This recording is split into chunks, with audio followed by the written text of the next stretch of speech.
welcome to another episode of Toro Podcast. On the podcast today, we got Alysa Couce. Hi guys, thanks for having me. I'm excited. I'm excited too. You're the host of Jits and Giggles, Yep, you got it. Yep. Sure Jiu-Jitsu am. practitioner, Absolutely. Yep. blue belt. Blue belt. Yep. Just had my first Fury match, so starting to get Nice. into the competition scene. Yep. That was really cool. It really was. It was very nerve-wracking, but it was really fun. So how'd you get started with that whole? Let's start with the jiu-jitsu. Yeah. Like, how did I start jiu-jitsu? Yeah. Yeah. Honestly, it's so random. So, I was boxing in Delaware because I live in New Jersey, really close to the Delaware border. So I was boxing, and I wasn't in love with it. I was kind of like forcing myself to go to stay active. So I started looking for something that would be more fun for me. And at that time, I was just going through a lot of like personal stuff, and I wanted to keep active and keep my mind moving. And so I Googled, just something that I could do in the area, something physical. I'd already done CrossFit, didn't really want to do that again. And jiu-jitsu popped up.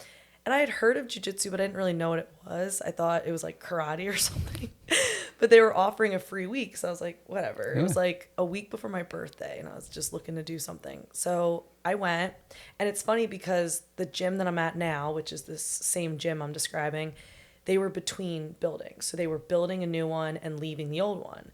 So during the interim, they were at this like park and in this like disgusting building that had like no air conditioning, no lights in the bathroom, but it was just to get by for like 2 weeks. But I happened to join during those 2 weeks. So can you imagine, as a woman, I walk in, there's no other women. There's no air conditioning. All these sweaty men are just all over each other. This is my first. And you signed a contract. You're And like, I want to come like, back. This is awesome. I was just like so frustrated with life at that point that I was like, I just want to beat somebody up. And so I remember first class, they were like, okay, we're going to do mount. I don't know what that is, but they're like telling me to get on some guys. I'm like, oh, I got to get on this sweaty guy. But I had a little pent up anger. So I was like, this is fun. And then everybody was just so nice and kept like asking me if I was going to come back. And the rest is kind of history. Then I joined the new facility, which is super nice. And I've been there ever since. It's Freedom Jiu-Jitsu. Nice. And how long you been training? August was 3 years. 3 years. It flew Nice. by. It's pretty crazy. Yeah, I'm like 3.5. Yeah. Oh, nice. Or, no, a little under 3 years, or over 3 years, I should say. And are you out of movement art? Yes. Okay, you are out of. And you started there? Yes, I Cool. started there How in lucky are the you? old facilities too. Oh, nice, nice. I don't know nice. if you ever saw that No, one. I never was there. It was like, again, 3 minutes from here. I'm super lucky to be like 3 minutes from Yeah, you the really jiu-jitsu are. gym. Danny and Nick are so cool. Yeah, it is definitely amazing place. My son went there first. He was recommended by a friend. Oh, cool. And it was like, oh, these guys are great. You should go there, blah, blah, blah. Yeah. And he started taking some private like classes with somebody else because my kid is like in the spectrum. So part of it is like, I was thinking that if I just threw him into a class, having him come from like the Taekwondo background and all the stuff, like, it's like, oh, like they're just going to show him stuff. He doesn't know what it's for. Like Right. he's totally going to blank out, which wasn't the case at all. Right. But like, I mean, he loved it. He loved like that's having great. those classes. And so I was like, all right, then we can go here. And the way that they teach it is totally like on his level. Oh, yeah. And then after a couple months of taking him there, one of the dads was like, you should come. And I was like, yeah, let me try it out, you know? Yeah. And Well- ever since then, I was just like hooked on it. Was it what you expected? No, no. it's never so what you different when you expect. start, because I feel like parents are like always, because I coach as well, Mm-hmm. and the parents that don't train are always, like yelling at their kids, or Mm-hmm. they don't understand why their kid doesn't just like do the move correctly, Yeah. or why they don't just stand up. And then when the parents start training, all of a sudden they have a lot less to say because you realize how intense it is. I knew that it was intense, but at the same time, I was like, there was a little bit of jiu-jitsu, like in the old Taekwondo like background that I have. Like we used to do like cross training on the weekends, Right, and we would right. bring like a Muay Thai person or a jiu-jitsu person, and it's like we've learned basic stuff like Yeah. how to get out of mount, and it was like the old school kind of yeah. oompa, you Yeah. know, kind of thing, and it was like, oh yeah, I know some jiu-jitsu, you know. It's like, Yeah. no, I don't know anything, you know. It's so funny because everybody thinks they know until they actually do jiu-jitsu. Yeah. Because there was a guy, you might listen to this, but it's the truth. There was a guy who like hit me up looking to come drop into the gym, and I knew him from high school, and he was like, "Oh, I have jujitsu experience." I was like, "Oh, really?" He's like, "Yeah, I go to this dojo." I'm like, "Okay, it's already a little bit of a red flag, but all right."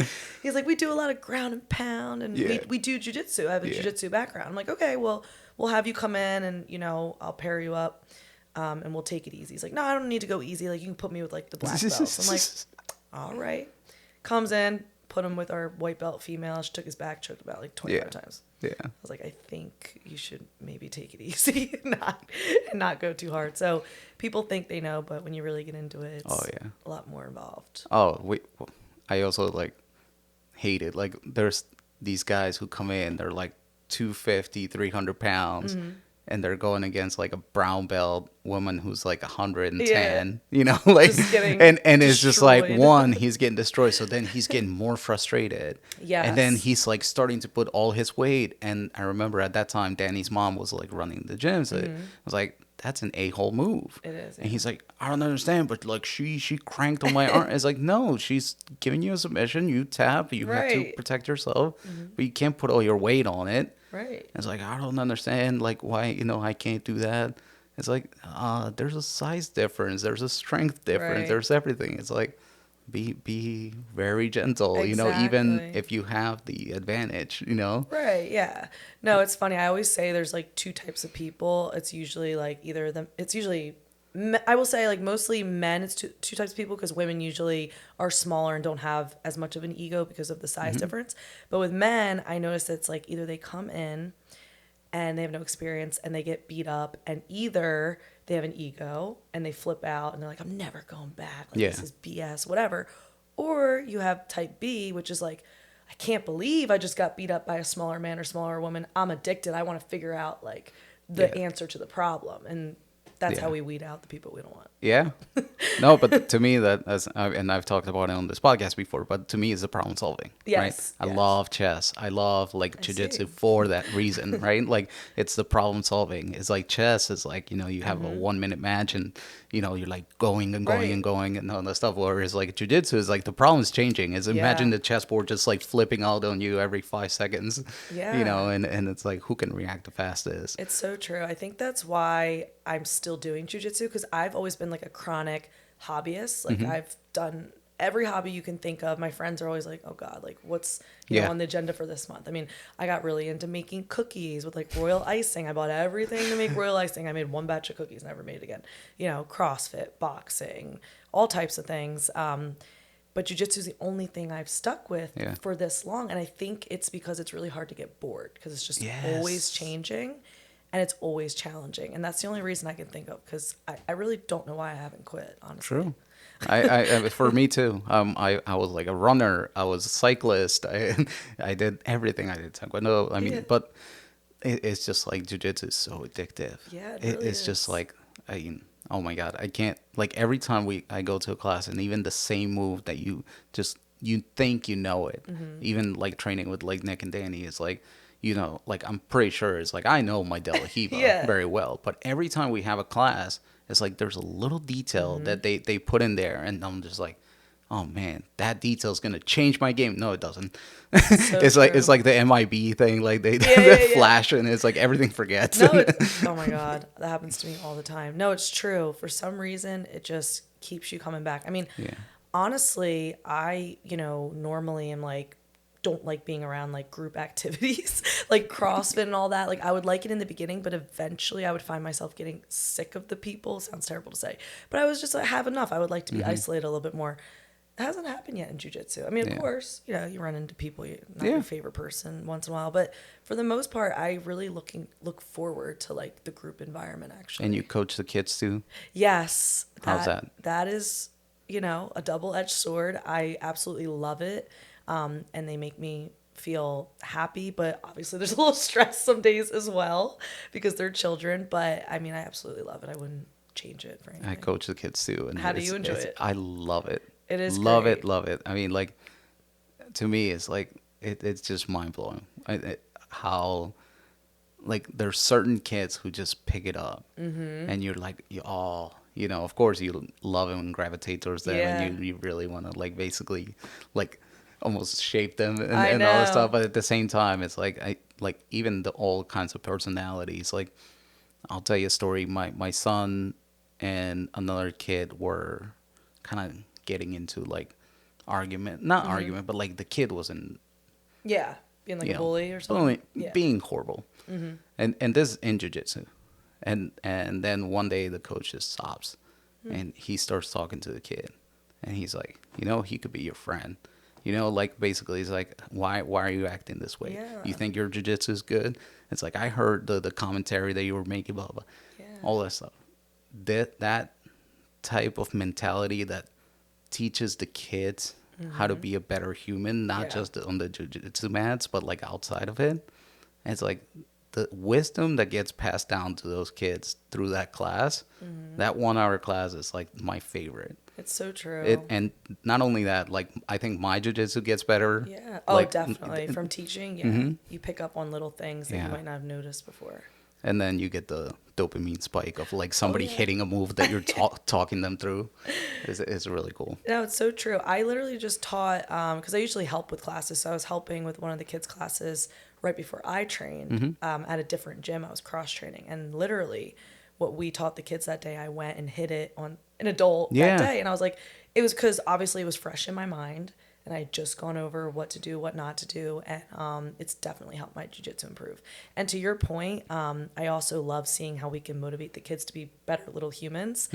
Similar story, there was a little girl, and she's very sweet and very athletic. But when new kids come in, sometimes they get a little territorial.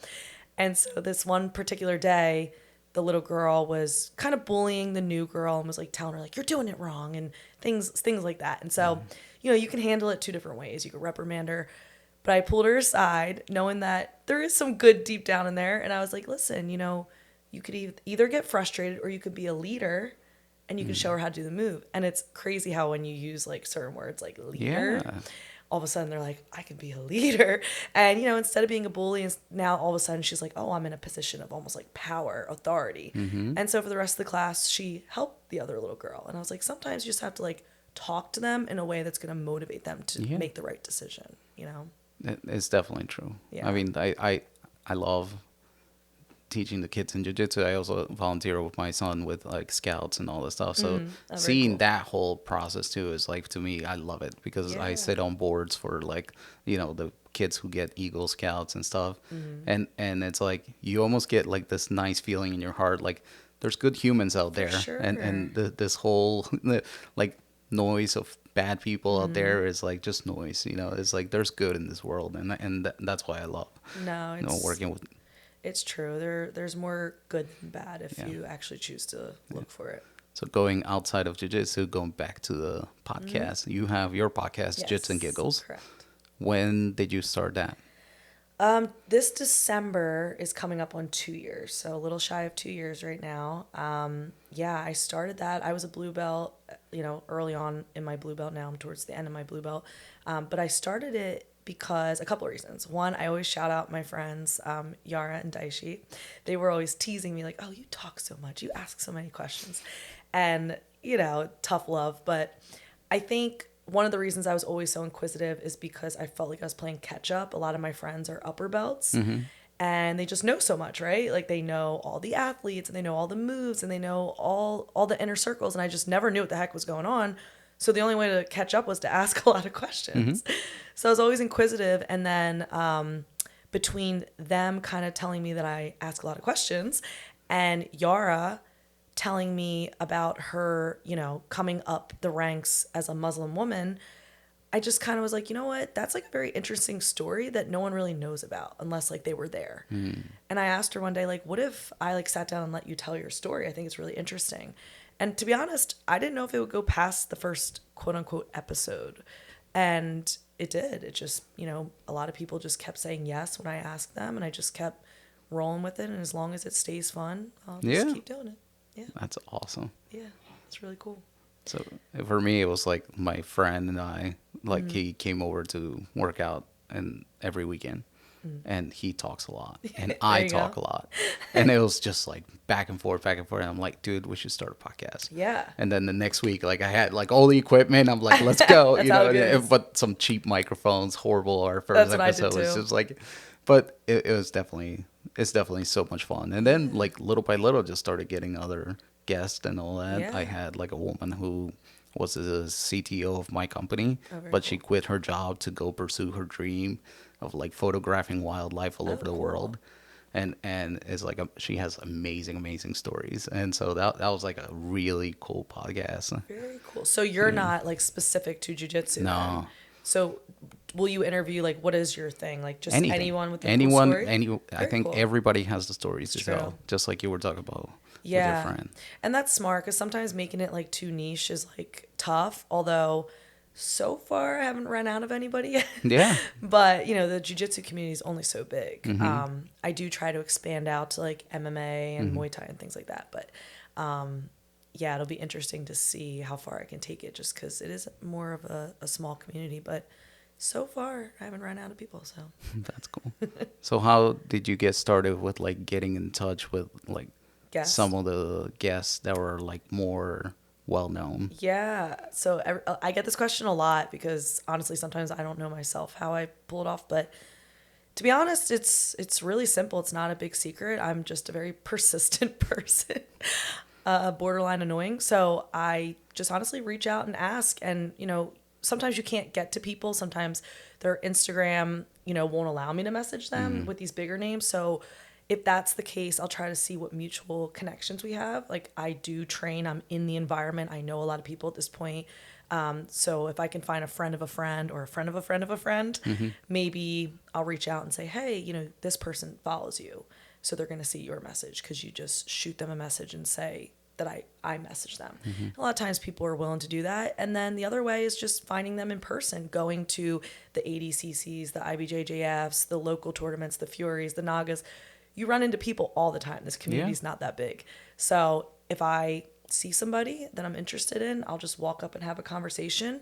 You know, of course they can say no. I would never, you know, be offended. But most of the time people are very kind and very willing to talk to you because it's a mutual, you know, beneficial thing. So most people are like, sure, I'd love to get my name out there. I'd love to have people talking about me. So I'm the one that has to do all the work after the Yeah. fact. So most people are okay with it. Some people aren't, and that's okay too. You had like Gabby Garcia, you Yeah. had J Rod. Yes. So it's like big names in Oh yeah. for those who don't know jiu-jitsu. Yeah, and that's just like kind of like a snowball that builds, right? Yeah. It's like you start with some bigger names and then I don't know for sure, but I assume some of these bigger names now when I reach out, I'm sure they click on my profile and they see, oh, okay, well, she must not be a horrible person if so and so already did the podcast. And I think that definitely helps me as time goes on.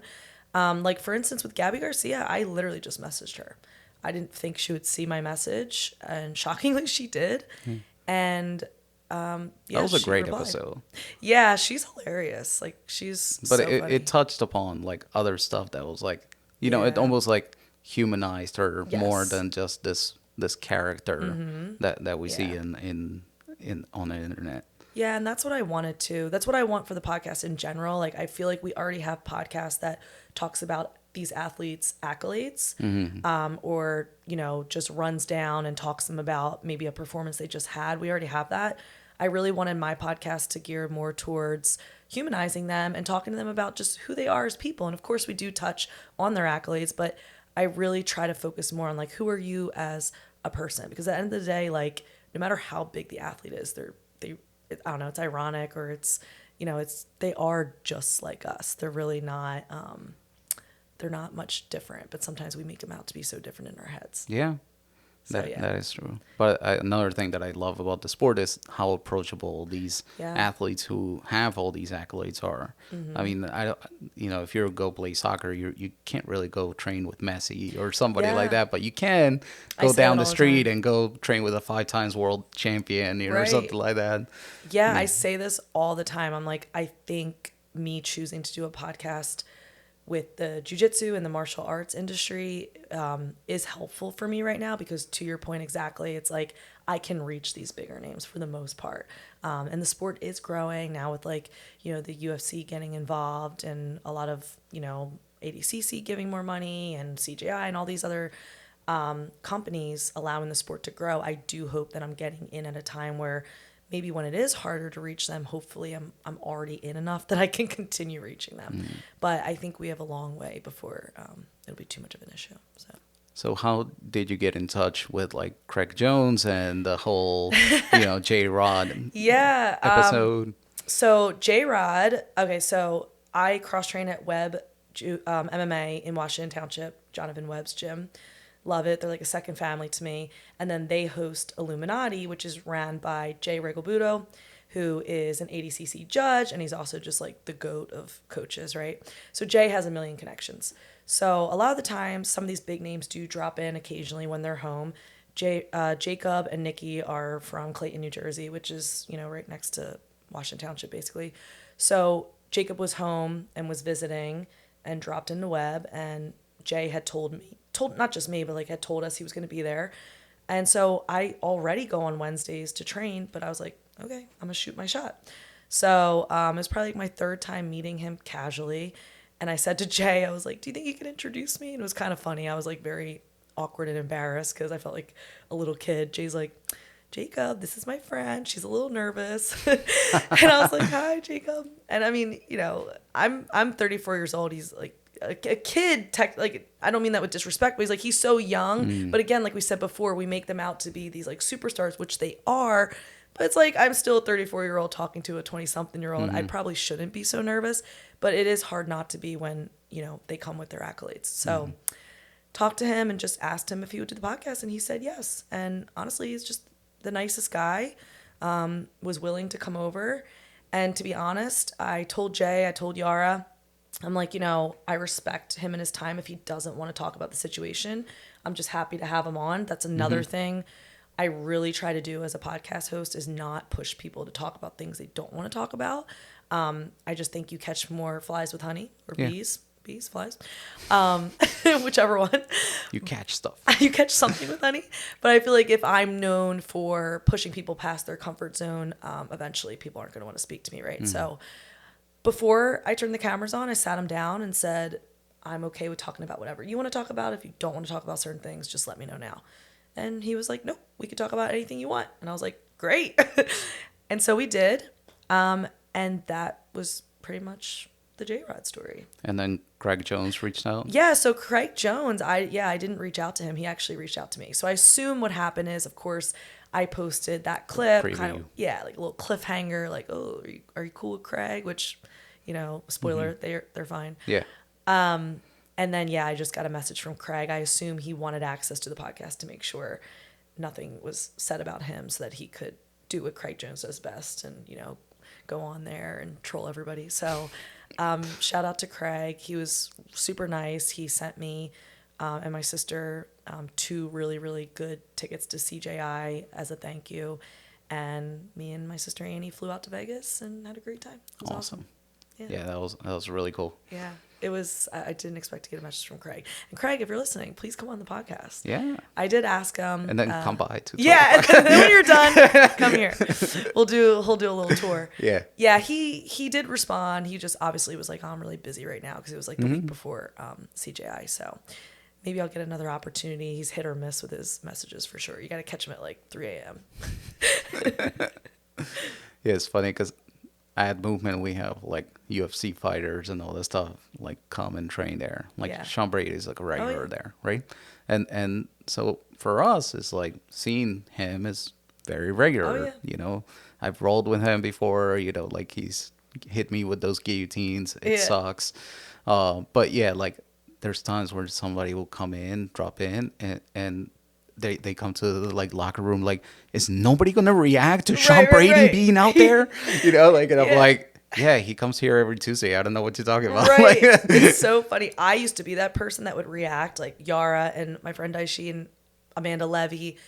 They would tease me, right? Because like I said before, I'm new to the sport. I mean, I'm still new to the sport. So to your point, I would see like Helena at ADCC, and I'd just be like, oh my God. I was just on my drive here. I was just talking to Yara about a picture I have of me, her, and Gordon. And like Yara grew up like with Gordon. Amanda Levy grew up with Gordon. And to me, I was like, we need to get a picture. And they're like teasing me, like, you want a picture with Gordon? Like, we've known him since we were like 16. I'm like, okay, well, I didn't grow up with Gordon. So I think this is really cool, guys. And so to your point, like Sean Brady also trains at Web MMA. So I see him all the time. And it is still cool. Like, it's Sean Brady. Like, he's the GOAT. But yeah, you become almost like desensitized, which also another shameless plug. Like, Sean, please come on the podcast. He also, you know, gave me a good maybe, but he's really busy right now. So I would love to have him on. He's the nicest person ever. Yeah, very nice guy. Yeah. But yeah, that's like really cool about this sport. Like, you just see on YouTube this, and there's one guy, shout out Anthony. He just joined our gym, right? And his, like, I love taking classes with him because his reaction to like every move is like he just got mind blown, right?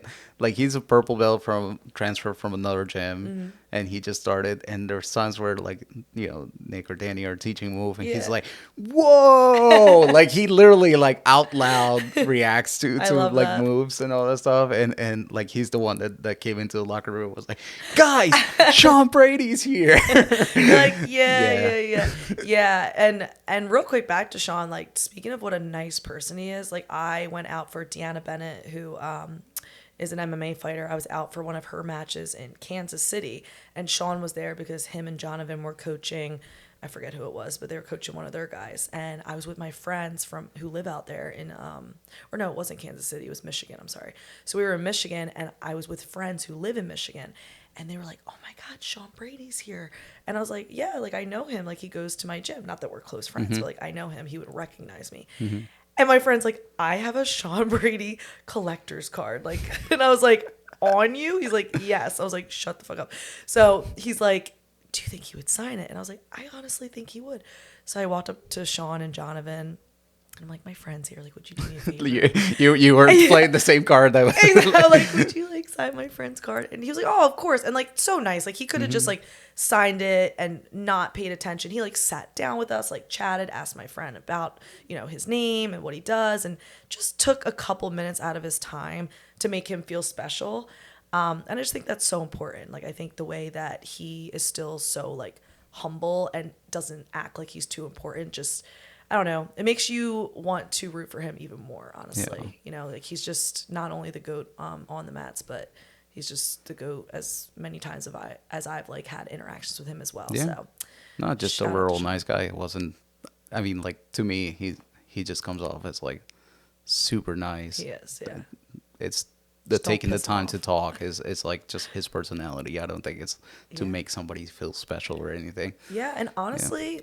A lot of people in the jiu-jitsu community are like that. I mean, when I started the podcast, I mean, it's still very small, but I probably had, I don't know, 200 followers when I had reached out to people that were outside of my group of friends. And I was shocked. Like shout out to like Joey from Fuel Hunt. Like, the two of them came out. They drove all the way to my house, which was like over an hour, and both of them came and sat down and did the podcast. And like, I was still a nobody, but I was really a nobody then, and they still took the time. And I mean, even the people that I see all the time, like Amanda Mazza and Amanda Levy and all these people who came, Steve Joachim, all these people that came early on, they didn't have to. It was really no benefit to them, especially at that time. And so Drew comes to movement, so I have a tentative date. Drew from Fuel Hunt. Fuel Hunt. Yeah. Oh, they're going to come? Yeah, awesome. You're going to love that. They're like, they're very motivating. And honestly, they motivated me. Like, I remember during that episode, they were talking about like just not giving up and how consistency is really what separates you. And I do keep that in the back of my head, because there's weeks or months where the podcast is not flourishing the way you want it to. Yeah. And if you just stay consistent, it will grow. Like, it can't not grow if you're being consistent. So I try to keep that. That's the thing that surprises me. Like, I'll open up my stats and it'll be like, there's people in like Japan or like, you know, Bulgaria that's like listening, and I'm like, really? Yeah. How'd you find that? Right. Like, it's like, that is so cool. Like it's like you start seeing the map light up, and it's like, oh my God, like, that's really crazy. Cool. I know. I never thought like 100 people would want to listen to me. Right. And now being in thousands, I'm like, in the grand scheme of things, I'm still so small, but I'm just Yeah. like so grateful. I'm like, I can't believe 5,000 of you give a crap about what I'm saying, I you know? know. And more importantly, give a crap about what people in the community are saying. That's really what I care about. The fact that like I have people on that are just business owners. They're not big athletes. Like I don't always have big athletes on. I have like the guy that owns a gym down the street, and like I'm still getting thousands of people that want to listen to what he has to say. Like how cool is that, you know? That's cool. So I really do enjoy that aspect of it. Yeah, that's really cool. Also, another piece of your life following you from Instagram. Sorry, Oh, it yes. might sound stalkerish, but like it's just me following everybody. But you go to Puerto Rico every year. Oh, I do. Yes. I go actually, I try to go 3 to 4 times a year if I can pull it off. So I go out there for dog rescue.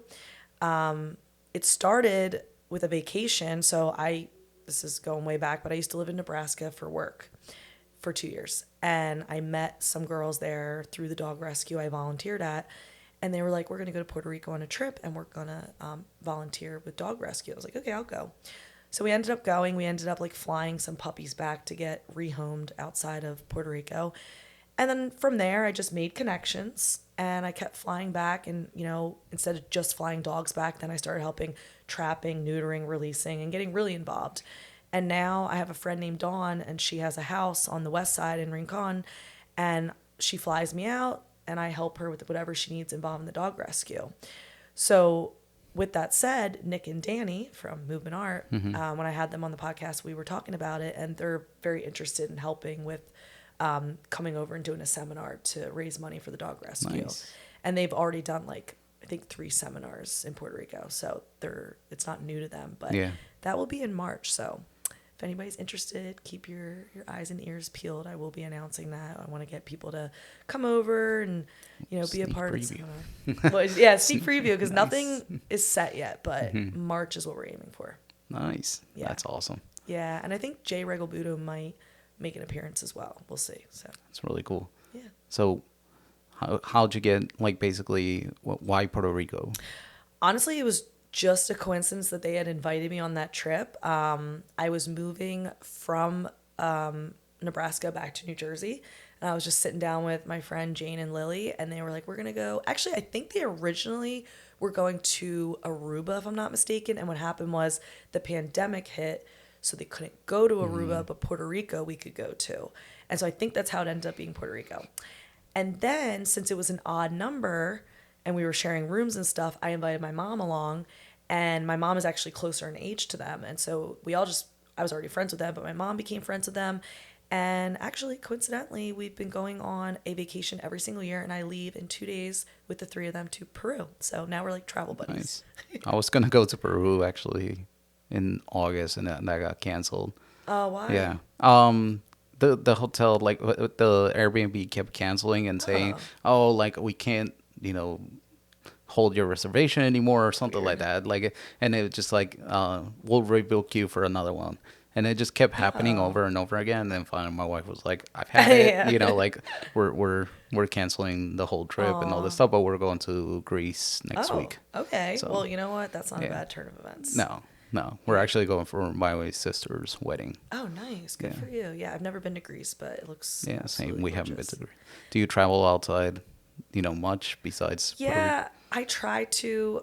Jiu-jitsu has taken over my life quite a bit. I would say the past like 5 or 6 trips have been to Puerto Rico, just because it's an easy, quick trip. But a couple years ago, I went to Costa Rica.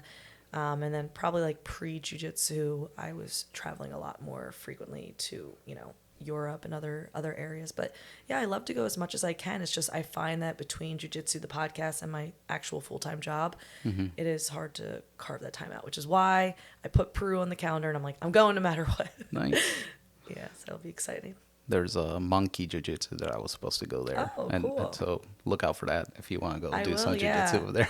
I know. I told myself, I was like, no jiu-jitsu this trip, no dog rescue That's how this my trip. wife got me to go, because we had already been to England and Italy this year. Nice. And Oh, so like she was like, can we go to Peru? Like, and we have this extra miles and all Yeah. this stuff. We can. And I was like, yeah, we can make it work. And but first I was like hesitant, and she's like, there's this monkey jujitsu down the street from You're where like, I went, okay. and I was like, all right, you got me. What exactly does that mean? Like the monkeys, like real monkeys? No, no, no. Or is That's that the just name the of the name place? of the Okay. place. At first, I thought it was the name of the place, but then the more you were describing it, I was like, maybe there's actually monkeys. Okay. It's like the name of the place, and it was Okay. like down the street from where we were supposed to stay. Okay. So we were supposed to like go do some jujitsu a couple of nights, there that's too so with my cool. son. But Yeah, ours is like completely booked through like a travel agency, so I think we're Mm. like pretty, booked up like from sunrise to sunset. So I don't think I'll have time, but I have been doing so much competing lately that I'm like actually okay with just taking like a 10-day break, So yeah, my last competition was pretty like hard on me, like as far as like physically. like the weight cut and all this stuff that I just like after that like nonstop eating, and I'm just like I'm back at that point where I'm like, all right, I gotta stop now. I gotta go back down. Yeah. It's like It's funny, I will say, like, because obviously I'm just a hobbyist, but I've been trying to compete, and I feel like it does keep you in shape because, like, for me, I, like, have to stay at a certain weight if I don't want to get, like, completely crushed. So it does make you a little bit more mindful because you're just always thinking in the back of your head, like, I don't want to have to, like, try so hard when it gets closer. So let me just, like, eat, like, decently, every day leading up. So it has helped to keep me in good shape. Where did you compete? Jersey Open. Oh, nice. I was there. Yeah. Oh, nice. Yeah, that was a fun one. That was the only time I've done it, but yeah, this year I've been trying to do a It lot. sucked because it was like a couple days after like our anniversary, so we went to a restaurant. I was like on weight, and I was like, well, I'll just have like one of the bread, Yeah. and then I was like, I had two, and then I was like, oh my god, crap. and then the next day my weight just like jumped like crazy, and I'm like, no, and then I was like trying to get it back down, and it was just like terrible. Anyway, the night before, I'm sitting on the hot tub, like trying to shed like one more pound, and then I didn't eat anything the morning off. I get there an hour early, and my name's already on the board, so I didn't have time to like rehydrate, warm Oh, up everything, no. and it just like bombed. And I got out of there, and I'm like, that's it. I'm eating my eyes out. Like I just like Yeah. went somewhere, and we just ate like crazy. And I was like, I didn't stop since then. It's really hard to compete when you're like feeling weak and not yeah. like replenished. Luckily, I haven't ever had to cut too much to the point where I wasn't able to like feel Yeah. okay. But from what I hear from my friends, especially IBJJF, where you have to like weigh in and then immediately go Yeah. compete. I've never done an IBJJF, and I don't know if I could for that reason because I need to feel, like I have actual like carbs in my system. Yeah. I can't be shaky and compete. No, like New York Open was pretty chill. Like in the sense, like I was like completely under, like I was that's able to eat like regular and all the stuff, Nice. drink something, come in, weigh in. I felt Yeah. good, Good. all that stuff. But yeah, Yeah. Jersey Open was not that good. And yeah, see, not to add insult to injury, but yeah, I think for that, I didn't have to do anything, thank goodness. Yeah, but this was the first time going to lightweight. Oh, okay. So that was like another thing. Like I was going Yeah. down and down because like as soon as you get like middleweight, These heavyweight, dudes are huge. dudes are I was gonna say, it they're is a like little different jacked, for you and I'm guys. like masters too, so you got jacked up dads who are like TRT'd TRT up. dads. Yeah, just like chicken hawking you. No, it's so, no, like, just as like a safety precaution, it's like you have to cut. Yeah, you have to cut. You have to, especially me. Like I'm 5'5". Like Yeah, you don't I wanna shouldn't get be slammed 200 pounds. No. Like, No. So like I cut down to like 164, and I was Yeah. like, okay, I feel good there. You know, Yeah, like, it's like if they could do it by like weight and height Yeah, or like please. stature, then that'd be different. But it's Yeah. like, yeah, you're so right. Like for the dudes, you guys get some monsters. Although, like most of the time, like grappling industries, Nagas, things like that, I usually don't get myself in really bad situations with size discrepancies. But 80cc, no, that is rough. I think they just added a weight class, so it's going to be better. But when I did it for women, it is rough. And I will never probably be able to cut to the weight class below. So for 80cc, I always forget. I think it's like 154 and up, no cap. There's no cap. So that means if you're a woman that is 154 pounds or more, you can go against potentially a 250-pound woman, 300-pound woman. It doesn't matter. So 80cc does kind of frighten me because of that. no, that's crazy. Yeah. I don't want to do any of the Yeah. like I'm a hobbyist too. Yeah. I mean, this year I competed twice, but that's it. But I don't want to get into like, I'm not looking to win worlds or Right, anything like right. that. It's like Yeah. I can barely make it through the training room. Like, I feel that. yeah. Yeah, I mean, I thought I would always just stick to grappling industries and Nagas, but then I was kind of like, you know what? Why not see how far I can push it? Like, at the end of the day, I have a job. I'm not like relying on this by any means. So, like, it's not like it technically matters, but I do care. Like, I want to do the best I can. So, this year I've been trying to see how far I can push it. And, we'll You see. know Dylan Royce? Yes. Yep. I've had him on the podcast. Yep. Yeah. Oh yeah, that's Yeah. right. Yeah, he said one time like competing in Naga is like kissing your sister. And I know it shouldn't affect me, but that's the reason I'm not competing Naga. Damn, Dylan. That's a hell of a quote. Now I don't know if I'll ever do a Naga. Yeah, I again. know, right? Like it really affected me. I'm like, man, I don't want to do a Naga. Like I don't want to kiss myself. Oh man, yeah. Dylan does say some awesome things. That's hilarious. Yeah. Honestly, I think grappling industries is my favorite. I feel like you get the most for your money, honestly. And shout out to I always say it wrong. Criminal Wear, the criminal rash guard company. I always say Criminal Minds, and they're like, "That's not our name. That is a TV show." I always mess this up. But they, if you buy their rash guards, they give you like a free entry to a grappling industry. So that's pretty cool. But in general, grappling industries, at least for women, and I assume men, you're guaranteed 2 matches, and the price is pretty reasonable. Naga, if you get in early, I think it could be reasonable. But I also have paid like $200 for 1 match. Yeah. And that sucks. Like, that really sucks. So I usually stick to the grappling industries. That's cool. Yeah.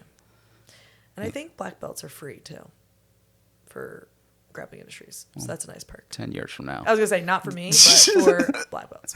Yeah. In the way, when I'm Masters 5. When I'm 55 years old, I'll get that perk. Great. Anything else you want to shout out on this? I'm trying to think. Just again, keep your eyes and ears peeled for Puerto Rico. I'd love to get as many people out there as possible. No, that's really it. I really appreciate you having me on. And I really appreciate you coming, Alice Couce. Couce. Alysa Sorry, Couce. Alysa Couce. My bad. No, I'll you're cut good. that part. No, Alysa Couce, Jits and Giggles. Go check her out. This episode is brought to you by Bull Planner. Bull Planner is your one-time shop for scheduling your business, clients, bookings, and employees all in one place. Go check out bullplanner.com. See you in the next one. Thank you.